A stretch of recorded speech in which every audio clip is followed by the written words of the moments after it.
Gianluca Fiscato, che è consulente nella formazione, e qua al Barbarigo fa un corso di leadership. Che cosa insegni ai ragazzi?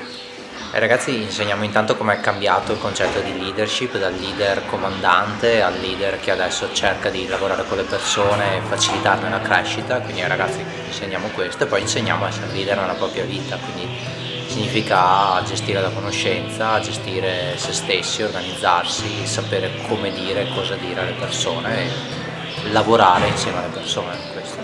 Quanto è importante oggi per il lavoro, per lo studio, essere leader?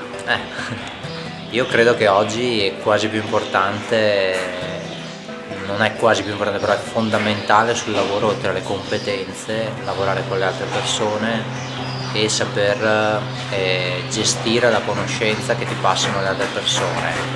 E ancora più importante è riuscire a trasferire alle altre persone quello che sai, in maniera che questo sia per loro fonte di ispirazione per nuove idee, nuove soluzioni. La creatività è un elemento fondamentale oggi dell'economia e la creatività passa necessariamente anche per la comunicazione e per la leadership.